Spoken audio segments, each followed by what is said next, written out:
Bonsoir, bonjour Topé, bonsoir Lermont Tolbaka. Salipo yangunga nini o kozwa biso parce que tango mosusu na lero boye na Ameriki bazali na mwa ngonga ya sima na bashini bakomi na bangonga mosusu Australie bangonga ezali ndenge na ndenge. En tout cas ce soir, Raphaël Goma, votre présentateur, je reviens au studio ce soir pour vous parler un peu de la politique parce que ces derniers temps, la politique est en train de battre son plein. En tout cas, j'ai beaucoup à dire, mais je vais essayer de me résumer pour ne pas trop parler. Voilà. Parce que nous, quand on parle français, on a tendance à vraiment beaucoup parler. Voilà. Qu'est-ce que j'ai à vous dire aujourd'hui? Voilà. Vous êtes tous sans ignorer que le thème principal de ma chaîne YouTube, c'est la chronique des stars. Je fais aussi la chronique des stars, mais de temps en temps, je reviens pour la politique. Donc, c'est un créneau tout à fait passionnant et très dynamique. La scène culturelle me plaît beaucoup, congolais, surtout musique, cinéma, lifestyle, si vous voulez, génère énormément d'intérêt, non seulement en RDC au Congo, à Brazzaville aussi, mais aussi au sein de la diaspora mondiale. Voilà. Allez, on dira bonjour à tous les amis de Manchester. Mais le week-end passé, nous étions là avec deux anniversaires. Deux femmes de Manchester ont donc fêté leur anniversaire chez Caribou. Comme j'ai toujours l'habitude de vous le dire, si vous voulez fêter votre anniversaire, venez chez Caribou. On a eu Maman Émilie Nzemba. Bon, moi je l'appelle Maman Émilie Nzemba, Maman Émilie. La femme d'un ami, c'est JR. Donc, en tout cas, c'était son anniversaire le samedi passé. Après avoir été quelque part ailleurs, elles sont venues chez Caribou pour terminer la soirée. Vraiment, il y avait de la danse. Et il y avait aussi Maman Solange, Moana Moulouba, qui a fêté aussi son anniversaire. Je crois que c'était 40 ans. En tout cas, Solange, joyeux anniversaire. Voilà. Alors, Raphaël Ngoma, votre représentateur, comme d'habitude, je l'ai déjà dit, je le redis, pour vous plaire, pour vous dire merci de ne pas oublier de vous abonner. Aujourd'hui, nous parlons politique. Je vous avais parlé des immortels la fois passée. Maintenant, aujourd'hui, nous parlons politique. La politique économique de la RDC, en tout cas, vous le savez. La politique économique de la République démocratique du Congo donc est actuellement structurée autour du programme d'action du gouvernement. Donc, 2024 à 2028, ça. Oui, et puis, qu'est-ce qu'on va dire? La traçabilité, là, c'est bon. On n'en parle pas. Voilà. La part de responsabilité de l'élite congolaise de la RDC avec la dégradation du pays. C'est-à-dire, le pays est en guerre. Il y a beaucoup de morts, et puis il y a beaucoup de morts, il y a beaucoup de morts. Alors, avec tout ce qui se passe en RDC, est-ce que nous pouvons dire que l'élite congolaise, on dira bien une élite, donc l'élite congolaise a une part de responsabilité? Nous nous sommes attelés à penser un peu à ça pour voir quelle est la responsabilité de l'élite congolaise. Donc, là, moi, je me suis dit que la responsabilité de l'élite congolaise dans la dégradation de la République démocratique du Congo est un sujet très vraiment central, un sujet central dans les analyses politiques et sociologiques du pays. Bien que des facteurs externes, colonisation, il y a l'ingérence régionale, multinationale aussi, existe, la faillite interne, en tout cas, est largement donc attribuée à ce que beaucoup appellent une démission ou une prédation des élites. Voilà, je crois que vous avez compris. Le français, c'est un peu difficile parfois, mais je crois que c'est facile à comprendre. Voici donc les principaux points articulant donc cette responsabilité. Il y a d'abord la prédation économique et la corruption systématique. Dans cela, on dira donc l'élite est souvent accusée d'avoir transformé l'État en un outil d'enrichissement personnel. Voilà. Qu'est-ce qu'on trouve dans la politique congolaise, dans la politique de la RDC? Les politiciens sont là, ils travaillent, mais en tout cas, ils volent plus qu'ils ne travaillent. La kleptocratie. La kleptocratie, c'est quoi alors? Donc, on dirait donc depuis l'ère de Mobutu jusqu'à aujourd'hui, une culture de détournement des deniers publics s'est installée. Des ressources minières profitent davantage à une petite caste et de ces réseaux qu'au budget national. Vous avez compris, donc on a tendance à voler et puis du côté des ressources minières, ça profite seulement à un certain nombre de gens. Et puis il y a aussi le néopatrimonialisme, on appelle ça. Le néopatrimonialisme, c'est la gestion des affaires publiques est confondue avec les intérêts tout à fait privés. Donc il y a les nominations aux postes clés, entreprises publiques et administration, se font souvent sur base du clientélisme et du népotisme plutôt que sur le mérite. Voilà. Donc, on nomme quelqu'un parce que on le connaît, on nomme quelqu'un parce qu'on a été à l'école, on nomme quelqu'un parce qu'il est mon frère. Mais c'est pas sur base du mérite de la personne. Donc, c'est ça le problème. Alors, on a un deuxième point maintenant, c'est la faillite de l'élite intellectuelle. Qu'est-ce qu'il y a dans la faillite de l'élite intellectuelle? De nombreuses analyses soulignent donc que le silence ou la complicité des sachants, bien sûr, professeurs, juristes, intellectuels. Ça, il y a aussi la complicité de tous ces gens-là. Le suivisme politique, au lieu de servir du boussole morale et technique, une grande partie de l'élite intellectuelle s'est mise au service du pouvoir pour obtenir des avantages matériels, justifiant parfois l'injustifiable par des théories juridiques ou politiques. Tout à fait complexe alors. Alors, ça c'est ce que nous appelons parfois, c'est le djalelo. Le djalelo c'est quoi? Le djalelo c'est ça. Donc, tu parles, tu prêches le président, tu prêches ton parti politique, mais en tout cas, c'est plutôt pour obtenir un peu d'argent que de vraiment faire avancer le pays. Donc, on ne travaille jamais pour le pays, on travaille seulement pour pouvoir s'accaparer de quelque chose, quoi. L'absence de projet de société. Il n'y a même pas de projet de société parfois. Il y a des partis politiques qui existent sans projet. Même nous qui sommes ici, qui n'avons pas de parti politique, mais nous avons un projet de société. C'est-à-dire, on attend, à un certain moment, on peut proposer ça à d'autres personnes. Ou alors, nous utilisons ça par rapport à notre vie ici. Par exemple, dans la communauté congolaise de Manchester, nous avons des idées qui fait marcher la communauté. Alors, il y a l'absence du projet de société. Donc, le débat d'idées est souvent donc occulté par des positionnements opportunistes. Toujours. Le vagabondage politique, empêchant donc l'émergence d'une vision à long terme pour le pays. Vous n'avez pas de vision ou alors il y a une vision quelque part, mais cette histoire de fanatisme, cette histoire de vagabondage politique fait que il y a rien qui avance parce que vous n'allez plus suivre la vision et vous commencez seulement à apprécier mais yosa danser. Voilà, il y a aussi en troisième position la crise de leadership et de moralité. Ça c'est un problème très très fréquent, c'est un sujet très fréquent en RDC. La dégradation du pays est aussi le reflet d'une crise de valeurs au sommet. Le manque de patriotisme, l'intérêt supérieur de la nation est régulièrement sacrifié pour des gains immédiats. C'est-à-dire, je travaille dans ce groupe-là pour pouvoir avoir de l'argent tout de suite.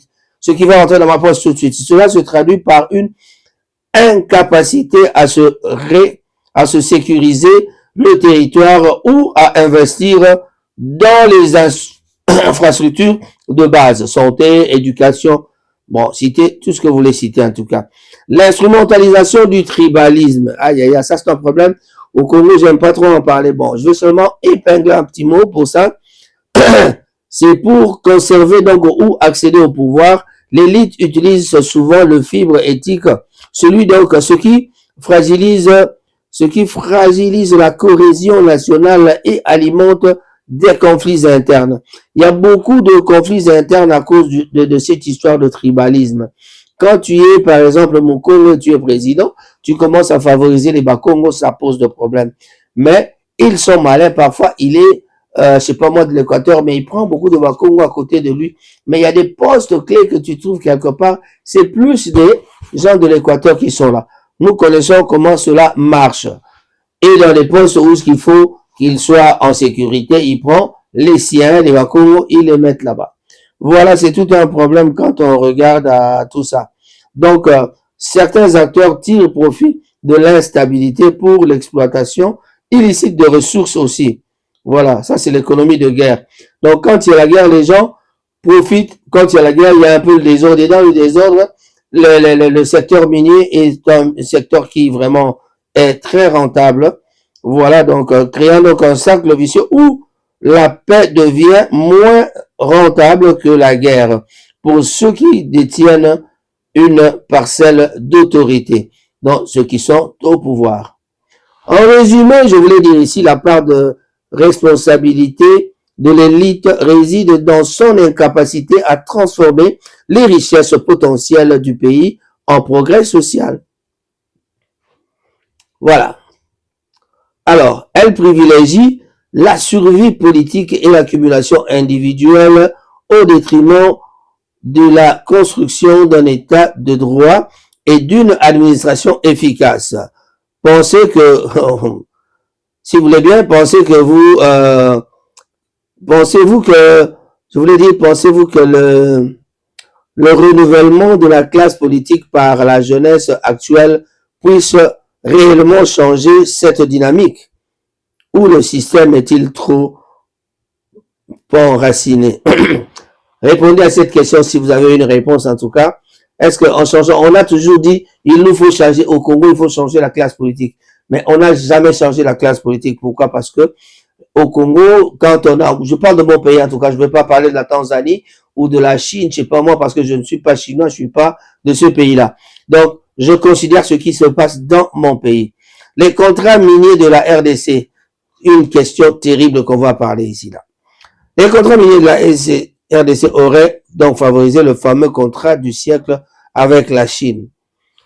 Est-ce que c'est bon? Oui, peut-être. Mais on dira que le contrat du siècle, du siècle officiellement connu sous le nom de Convention de collaboration ou contrat qu'on appelle SICOMINE a été signé donc en 2008 sous la présidence de Joseph Kabila. Il s'agit donc d'un accord type minerai contre infrastructure d'une valeur initiale d'environ de 6 milliards de dollars, réduit ensuite à 3 milliards pour les infrastructures sous la pression du Fonds monétaire international. Là, en tout cas, celui qui me dira le contraire, je lui dirais qu'il est con. Enfin, en tout cas, bon, mes excuses, je ne veux pas prononcer ce mot-là. Donc, ce n'est pas juste de penser que ce contrat minier était mauvais. Donc, Kabila était sur la bonne voie. Ça, je peux le dire. Mais voici les points clés expliquant comment le contrat a favorisé certains acteurs et pourquoi il est au cœur des débats sur la responsabilité de l'élite congolaise. On est toujours dans le même sujet parce que là, on voit que dans le contrat minier, l'élite congolaise, toujours, le politicien veut avoir les carrés miniers, il veut l'avoir. D'ailleurs, vous connaissez bien le problème de notre ami le rebelle Nanga. Il est parti, il a frustré parce que on lui avait lavé ses carrés miniers, vous le savez. Il l'a dit. Et tout le monde en parle. Voici donc les points clés qui expliquent comment le contrat a favorisé donc certaines choses. Le mécanisme du troc. Minerai contre les infrastructures. Est-ce que cela a été fait? Est-ce que cela est possible? Le principe était simple. Un groupement d'entreprises chinoises, bien sûr, GEC, groupement d'entreprises chinois, en sigle GEC, prêtait donc de l'argent pour construire des routes, des hôpitaux et des universités. En échange, elle recevait des concessions minières de cuivre et de cobalt.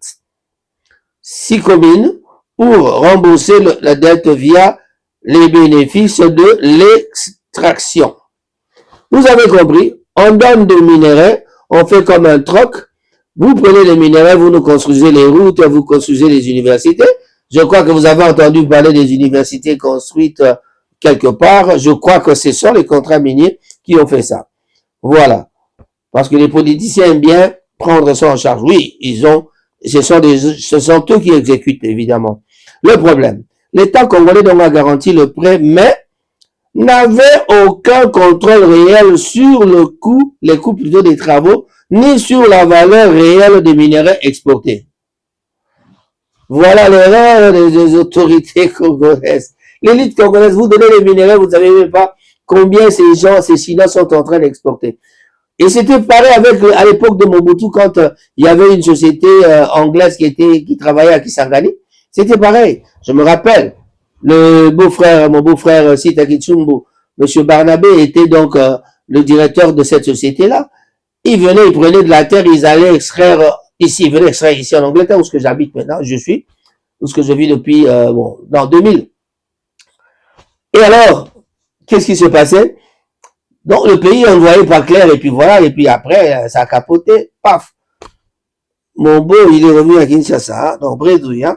Voilà. Donc, l'État congolais a garanti le prêt, mais n'avait aucun contrôle réel sur les coûts des travaux, ni la valeur réelle des minerais exportés. Alors, vous allez me dire que ces politiciens-là, ce sont des bons. En tout cas, c'est à vous de répondre, hein.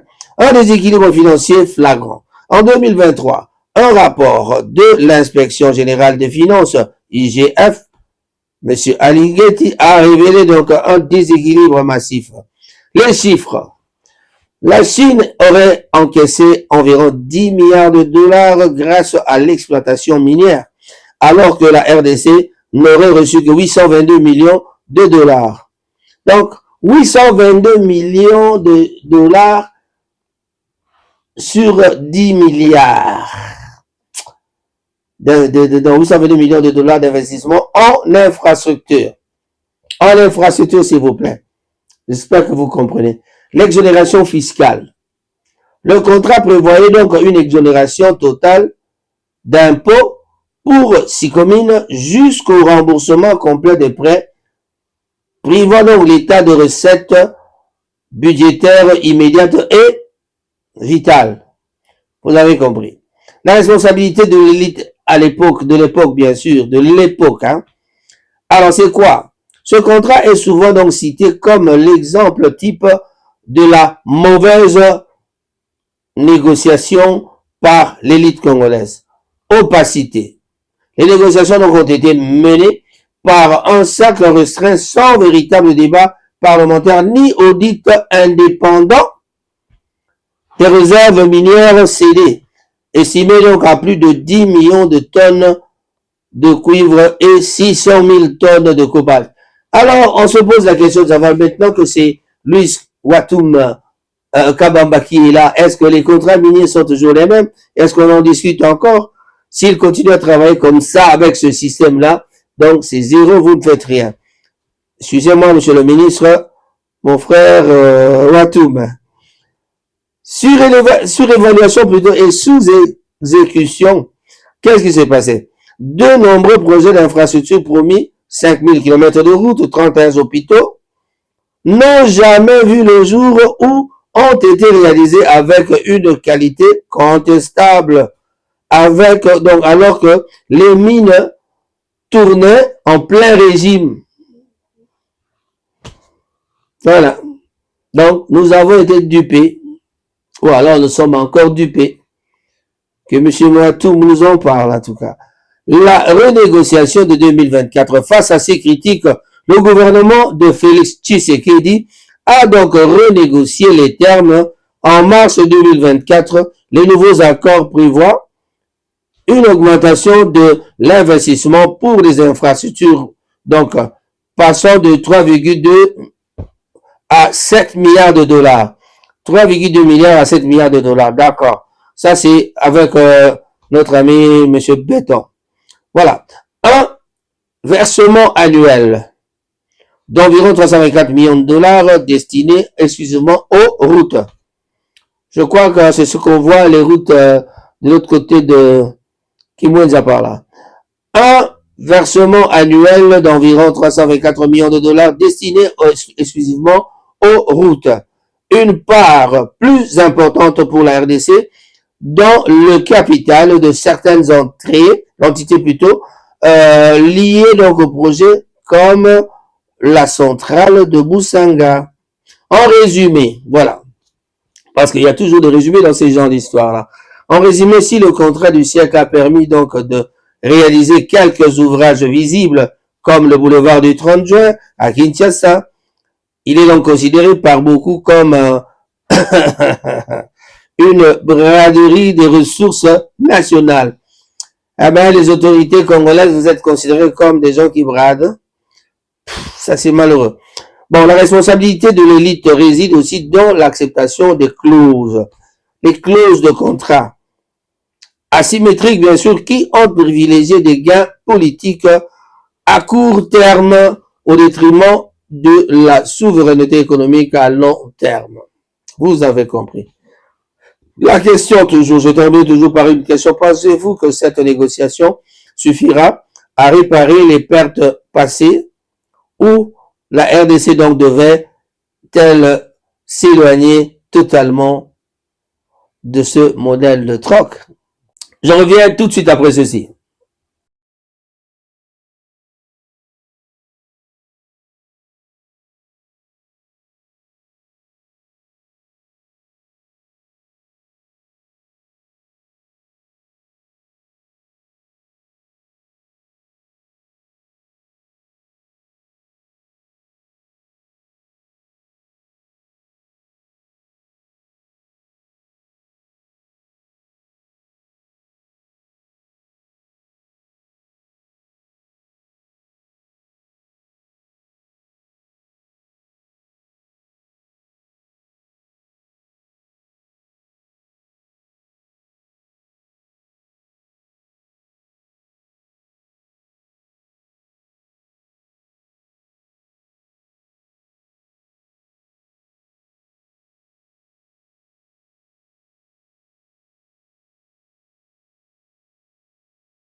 Pour terminer, on va regarder un peu ce qui se passe dans le pays parce que il y a M. Félix Antoine Tshisekedi qui a parlé de dialogue exclusif.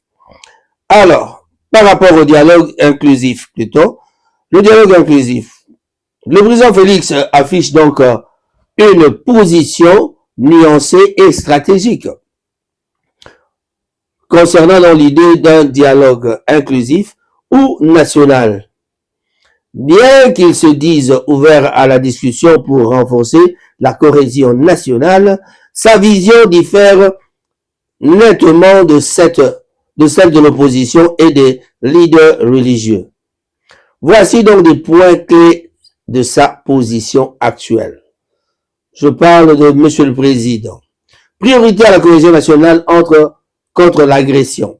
Tshisekedi conçoit le dialogue principalement comme un moyen de créer un front commun ou une union sacrée face à l'insécurité dans l'est de la RDC et à l'agression rwandaise via le M23. Pour lui, donc, le but est de renforcer la solidarité du pays plutôt que de renégocier le partage du pouvoir. Refus du dialogue avec l'agresseur et ses complices. Le président a donc fermement rejeté toute forme de dialogue qui inclurait des représentants de la rébellion du M23 ou du Rwanda. Maintenant, il veut même pas ces gens-là dans le dialogue. Il considère que toute discussion doit rester strictement entre Congolais attachés à l'intégrité du territoire. Ça, c'est vrai. J'aimerais que ça se passe comme ça aussi. Le cadre de la réforme constitutionnelle, c'est quoi? Tshisekedi a récemment donc évoqué la nécessité d'une commission multidisciplinaire pour réfléchir à une révision ou un changement de la Constitution. Il souhaite que ce processus soit donc inclusif, c'est-à-dire ouvert aux forces politiques de la majorité comme de l'opposition, ainsi qu'à la société civile, ainsi que le débat ne soit pas donc perçu comme une initiative unilatérale. Maîtrise du tempo et conditions. S'il a rencontré certains opposants, comme Martin Fayulu en juin 2025, Tshisekedi semble vouloir donc rester, en tout cas, Tshisekedi, oui, il semble vouloir rester le seul maître de l'agenda. Il a exprimé des réserves sur la feuille de route proposée par les églises Cinco et ECC. Cinco, c'est les catholiques, ECC, c'est les protestants. Alors, exigeant que le processus soit élargi, toutes les confessions religieuses pour éviter qu'il ne soit instrumentalisé par une opposition qu'il soit juge parfois trop radical. Voilà, vous avez compris l'idée de M. Tshisekedi. En résumé, le président Tshisekedi veut dire un dialogue qui se serve plutôt serve ses priorités, la sécurité nationale et la réforme des institutions, donc entre parenthèses la Constitution, tout en évitant que cela ne se transforme en un forum de contestation de sa légitimité ou en une porte ouverte vers un partage des postes ministériels. Alors, à la fin, je vous demande, souhaitez-vous en savoir plus sur les revendications spécifiques de l'opposition face à cette vision du président? Eh bien, ça, déjà, on sait qu'il va pas vouloir parler avec l'opposition rebelle parce que eux déjà ils disent qu'ils doivent commencer de parler avec la discussion sur la légitimité du pouvoir. Ça c'est une question, quand on commence à ça finira peut-être mal. Donc Monsieur le Président n'acceptera jamais cela. Voilà. À ce stade, à moins qu'il négocie autre chose en avance déjà. À ce stade de la guerre en RDC, on pose la question de savoir avec l'avancée du AFC M23. Pensez-vous que le pouvoir de Tshisekedi va bientôt tomber? Ah non, il n'y a pas que question de tomber. On dit la question de stabilité du pouvoir de Félix Tshisekedi avec l'avancée de l'AFC M23 est complexe et fait l'objet de nombreuses analyses géopolitiques. À ce jour, février 2026, en tout cas, nous sommes déjà le 2, bien que le régime traverse une zone de forte turbulence, sa chute n'est pas considérée comme imminente par la plupart des observateurs, et ce pour plusieurs raisons structurelles et politiques. Voici les éléments clés pour analyser donc la solidité actuelle de son pouvoir. La distance géographique, plutôt la distance géographique est le verrou sécuritaire de Kinshasa. Bien que l'AFC M23 ait réalisé des pénétrés majeurs dans l'Est, prise de Goma en 2025, avancée au site Kivu, Kinshasa se trouve à plus de 1500 km du front.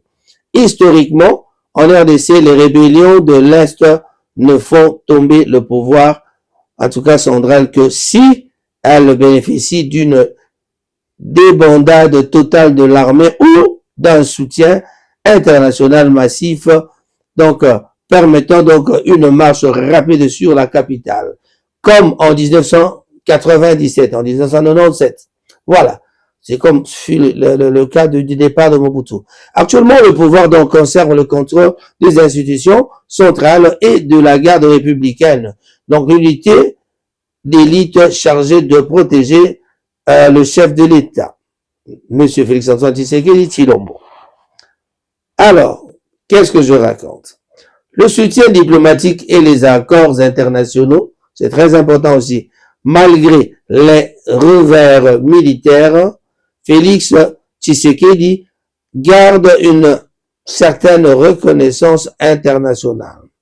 L'ONU et l'Union africaine, elles continuent de reconnaître la légitimité de son gouvernement et condamnent officiellement le soutien extérieur au M23. Donc, carrément, nous disons, les Rwandais sont visés quand on parle du M23. Les accords de Washington et de Doha, fin 2025, des tentatives de médiation sous l'égide des États-Unis et du Qatar ont eu lieu, même si le cessez-le-feu est fragile. Ces processus diplomatiques servent donc de bouclier, donc, oui, politique au régime en maintenant donc le dialogue au niveau étatique. Voilà. Au troisième point, nous avons donc les risques de fragilisation interne. Fragilisation interne, ça c'est vraiment à craindre aussi. Le danger pour le pouvoir de Tshisekedi pourrait donc être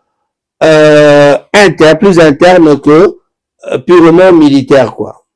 Contestation politique, l'opposition, Fayulu Katumbi et certains leaders religieux utilisent donc l'incapacité du gouvernement à sécuriser donc l'Est pour remettre donc en cause sa gestion.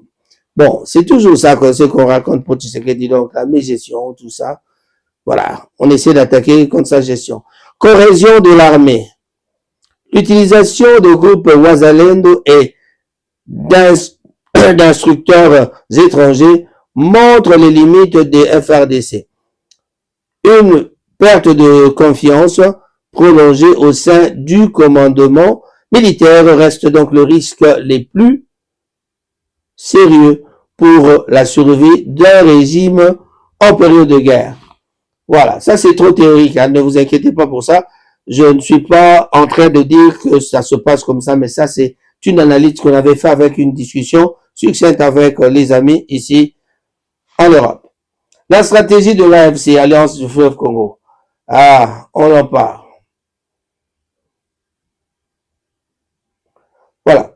L'agence dirigée par Corneille Nangaa cherche explicitement à renverser le régime, mais elle semble pour l'instant se concentrer sur l'installation d'une administration parallèle dans l'Est, Nord Kivu et Sud Kivu.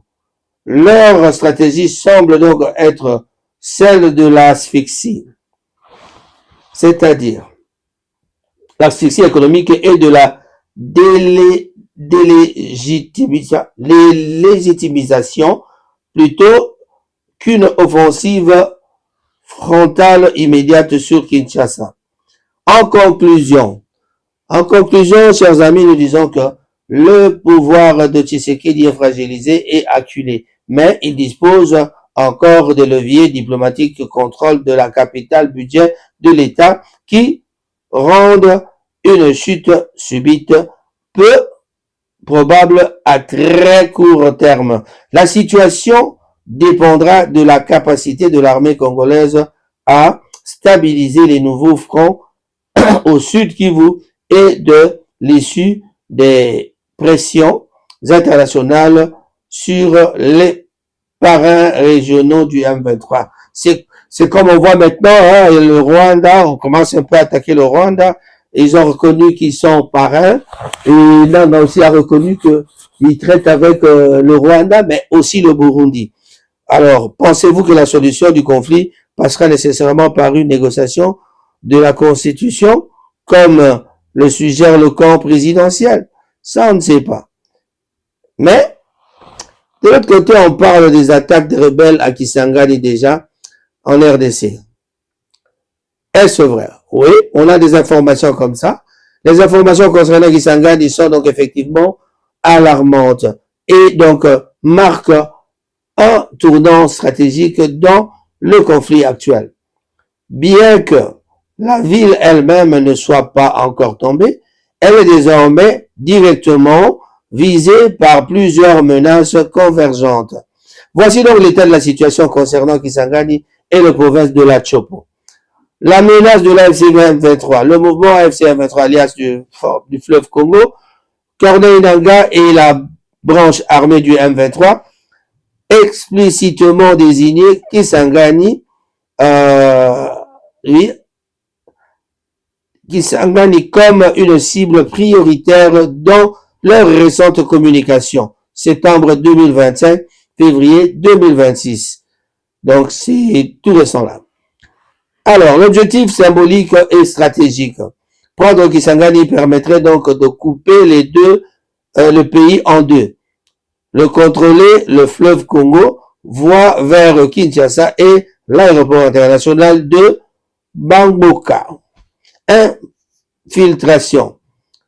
Des rapports sécuritaires inquiètent les tentatives d'infiltration de cellules rebelles dans les environs de la ville pour préparer donc le terrain à une offensive plus large. Des infiltrations, il y en a partout, hein. Si les rebelles croient qu'ils ont infiltré, et de l'autre côté, il y a le pouvoir qui est aussi infiltré de l'autre côté. En tout cas, parmi les rebelles, il y a aussi les gens du pouvoir. Ça, on ne peut pas dire que ce n'est pas comme ça. Alors, la progression des ADF dans la Chopo. Un danger plus immédiat, donc, provient des ADF, forces démocratiques alliées, le groupe affilié et État islamique. Qu'est-ce qu'ils font ici? Ils ont été signalés dans le territoire de Bafouassende, situé dans la province de la Chopo, donc non loin de Kisangani. L'armée congolaise, donc la FARDC, a donc officiellement reconnu cette présence et a déployé des renforts pour empêcher les ADF de progresser vers le chef-lieu. Leur mode opératoire, donc, c'est massacre des civils. Massacrer les civils crée une psychose au sein de la population boyomaise. La création des autorités et des populations aussi, c'est tout un problème. Vigilance accrue, renforcement des militaires, inquiétude civile. Pourquoi donc Kisangani est le verrou du pays? Si Kisangani devait tomber, le conflit changerait de dimension. Géographie, elle est donc le carrefour, rupture des approvisionnements vers Kinshasa par le fleuve. La politique, c'est quoi? C'est la chute de cette ville historique, porterait donc un coup peut-être fatal à la crédibilité du gouvernement central en matière de défense du territoire. Voilà, en résumé, donc, Kisangani n'est pas encore le théâtre des combats urbains, mais elle est entourée de zones de forte insécurité et figure en tête de liste des objectifs militaires des rebelles de l'AFC M23. Avez-vous des échos du mouvement des troupes spécifiques ou des restrictions de circulation sur l'axe de Kisangani-Beni? Allez, ne manquez pas de mettre quelque chose en commentaire. En tout cas, tout ceci, ce n'est qu'une analyse. Nous avons pris des notes, on devait vous le lire parce que c'est très important d'informer les gens par rapport à ce qui se passe dans notre pays. Nous avons vu les gens du Sauvant le Congo, ils ont été en Belgique, ils ont fait une réunion. Bon, là, on n'a pas vu monsieur JKK, Joseph Kabila n'était pas de la partie, mais il a été représenté par ces gens qui étaient donc comme parmi les cofondateurs. On a vu Matata Pone, on a vu mon frère, mon jeune frère, comment il s'appelle encore, José Makila, on a vu aussi cette qui était là aussi, je crois. Allez, plusieurs personnes. Et voilà. Donc tout ça, c'est des stratégies du côté de l'opposition.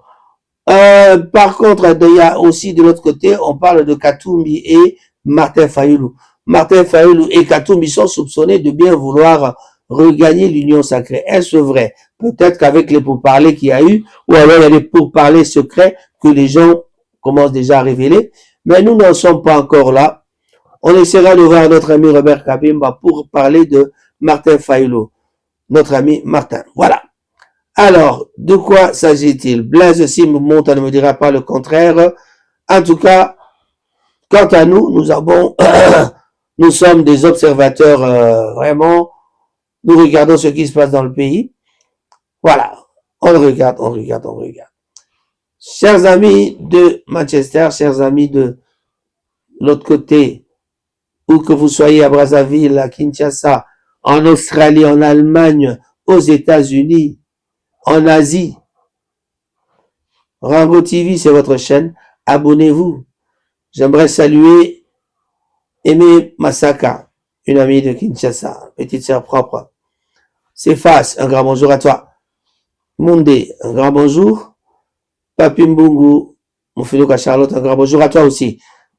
Plusieurs personnes à saluer. Je pense à Chikomora, mon ami, qui doit être un peu malade. Mais en tout cas, on pense toujours à toi. Notre ami Carlito Lassa. Bonjour, bonjour. On n'oubliera pas le temps passé à une certaine époque dans les années 79. Voilà. Ceci dit, au Maritime Horizon Jeune, nous sommes arrivés à Kinshasa bientôt. Dans quelques jours, le bateau va accoster à Matadi.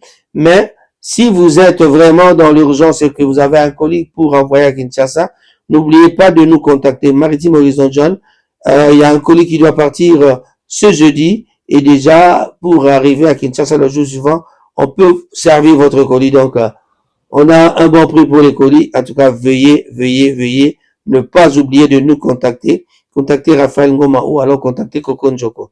Mon numéro de téléphone, si simple que cela ne soit pas difficile, 074 59 27 87 47. Vous voulez envoyer un colis en urgence pour que ça arrive cette semaine et n'oubliez pas de nous téléphoner. Voilà. Alors, je dis et je vous remercie. N'oubliez pas d'aller passer votre soirée, le week-end, chez Caribou avec Cyril Modogo et Maman Lisa. Au revoir.